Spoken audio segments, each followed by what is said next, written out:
Kaixo denoi, hementxe gaude beste behin ere Lea Artibain eta Mutrikun aste osoan gertatu diren albisten nabarmenenak errepasatzeko gaur apiriaren laua da eta zingo gara.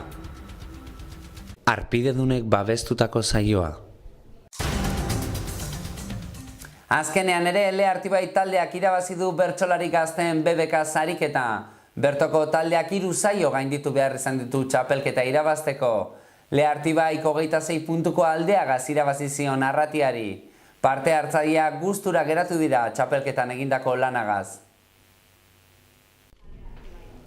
Gaur 8 jokatu zen finala Bilboko kafean zokian. Lea Artibai taldeak 26 puntuko aldeagaz irabazi zion Arratiari. 18 urte artekoetan Arratia gailendu zen 167,5 puntugaz. Lea Artibaik 166 lortu zituen. 19 urtetik 24 urtera artekoetan ostera, Lea Artibaikoek euren nagusitasuna erakutsi zuten. Izan ere, 256 puntugaz Arratia atzean lagazuten. Horrela ba, Lea Artibai 422 puntugaz txapelketako irabazle nagusi bihurtu zen. Aitor Ruiz Urizar, Gracia Arregi Leonardo eta Naroa Loyola Lejardi izan ziren Lea Artibaiko 18 urtera arteko taldea osatu zutenak. 19 urtetik aurrerako taldean, Aiza Intxausti Aburruza, Eneko Arrate Sololuze eta Nerea Ibarzabal Zalegi egon ziren.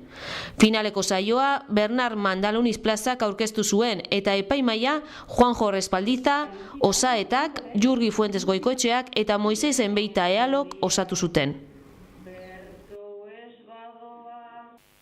Komentu batzeko pareta bota eta aparkalekuak egiteko lanak hasi dituzten Mutrikun. Udalaren helburua bertan 56 aparkaleku egitea da. Proiektuak 80.000 euroko kostua dauka eta lurraren jabeak eta udalak hartuko dute kostu horren ardura.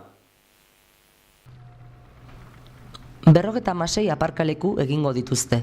Komentuko pareta botatzea izan da lurkide enpresak egin duen lehendabiziko lana. Lurraren jabeak bere gain hartu du horma hori botatzea eta lurra lautzea. Mutrikuko udalak egingo ditu ondorengo egokitzapenak.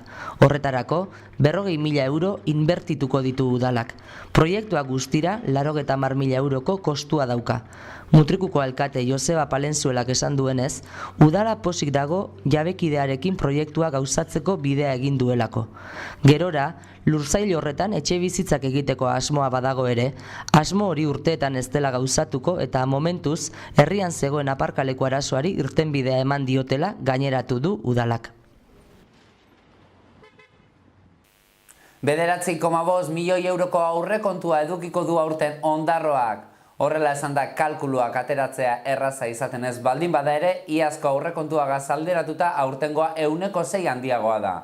Eta inbertsioak azpimarratzea aldera, inbertsiorik handiena hiperkalen egingo du udalak. Bertan zerbitzu sarea ipiniko dute. Bilduren aldeko botoekin onartu zen 2014ko udal aurrekontua, behin-behinean. EAJak kontrako bozka eman zuen. Hasiera bateko onarpena eginda, 15 eguneko epea egongo da aurrekontuari alegazioak egiteko. Diru sarrera nagusia udal kutxatik jasoko du Ondarroko udalak.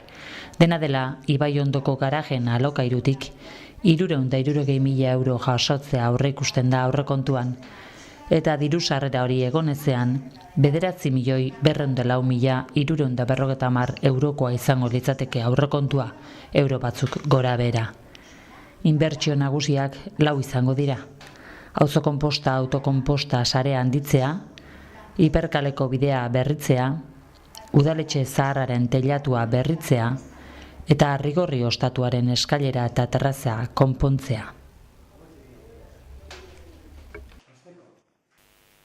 Ugaitz Mugertza eskolari Mutrikuarrak urrezkoa eskora irabazi du Binakako Euskolabel txapelketan. Mutrikuarrak estreinako irabazi du kategoria horretan Binakako txapelketa eta pozik dago lortutako garaipenarekin.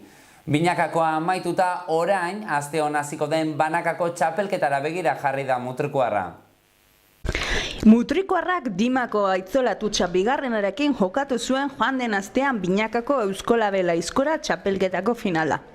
Mutrikuarrarentzat berezia izan zelorpena. Izan ere, Mugertzarentzat lehen aldia izan da Binakako txapelketa nagusia irabazten duena. Dimakoak eta Mutrikuarrak Donato Larratxea eta Felix Etxebarria izan zituzten aurrez aurre. 6 modalitatetan banatuta, 16 mozketa egin zituzten Mugertzak eta haren bikoteak. Eta horretarako, 26 minutu eta 47 segundu behar izan zituzten. Larratxeak eta Etxeberriak ostera, 27 minutu eta 19 segundu behar izan zituzten lan berdina egiteko. Lehia estua izan zela esan du Mutrikuarrak. Binakako txapelketa jokatu eta gero, zapatuan, apiriak 5, banakako txapelketari ekingo diota aizkolariek. Txapelketa horretarako lehen saioa Segaman jokatuko da, 7:00. Bertan egongo da Guaitz Mugertza eta esan duenez, baliteke Aratz Mugertzak ere parte hartzea. Lekeitio futbol taldeko gazteak Nazional Ligara igo dira. Liga amaitzeko 2 jardunaldi falta badira ere, Euskal Ligan txapeldun geratu dira lekeitiarrak. Denboraldi hasierako helburua Euskal Ligan mantentzea bazen ere, helburuak gainditu egin dituzte. Garaipenaren zapore ona daztatzen dabiltza oraindik Lekeitioko gazteak. Izan ere, Liga amaierarako 2 jardunaldiren faltan, Ligako txapeldun geratu dira Euskal Ligan. Sailkapenean 2. dijoan Lagunonak taldearen kontra jokatu zuten zapatuan, eta 2 eta utzeko garaipenak Gazteen Nazional Ligara igo ditu, maila gorenera. Denboraldi hasierako helburua Euskal Ligan mantentzea zuten, baina garaipenak katiatzen joan da taldea hasieratik eta lehen postuetan mantendu dira Egoitzak Arregiren mutilak. Igotzeko aukera eskuetan izan dute orain dela aste batzuetatik, baina 3 partidu galtzeak ospakizuna atzeratu die. Dena dela, aurretik egindako lan bikainak eta berriro garaipenaren bidean jartzeak eraman ditu gora. Tentzio handiko partidua zuten zapatukoa, baina taldeak denboraldi osoan erakutsitako maila ona atera zuen zelaira, lehenengo postuan zer edo zergatik daudela argi utziz. Eta asteburuari dagokionez, asteon bete-beteta datorra asteburua batean eta bestean. Alde batetik gaur Mutrikun laburbira film laburren proiekzioak ikusteko aukera dukiko dute herritarrek. Eta bihar egun osoko jaia izango da protagonista. Izan ere bihar 19. Berde Leguna ospatuko dute herritarrek. Markina Seminen ostera bihar Hamlet antzezlana egongo da ikusgai. Gaur hasiko da Mutrikun jai usaina zabaltzen. 8:00 Berdela aipamena egongo da udaletxean. Eta gauean, laburbira film laburren proiekzioa egongo da ikusgai, gaueko 10:04 Zabielen. Bihar aldiz, egun osoko jaia edukiko dute Mutrikuarrek.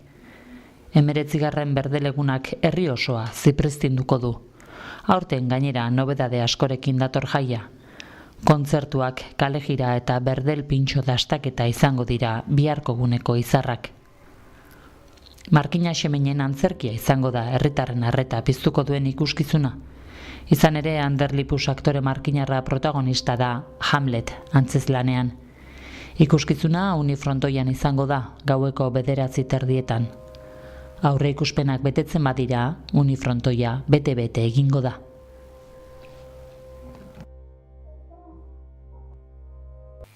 Gaurko zausi izan da dana eta albistegiagaz amaitzeko zorion agurra egingo diegu tartea. Beraz jarraian aste guztiko zorion agurrak ikusi ahalko dituzue. Gure aldetik gogoratu, datorren barikuan barriro ere zuekin egongo gara. Bien bitartean informazio gehiago aurkituko duzue Hitzaren papereko edizioan, eta webgunean ere informazio argazki galeriak eta bideoak eskuragai dituzue. Beste barik asteburuan auki eta datorren astera arte.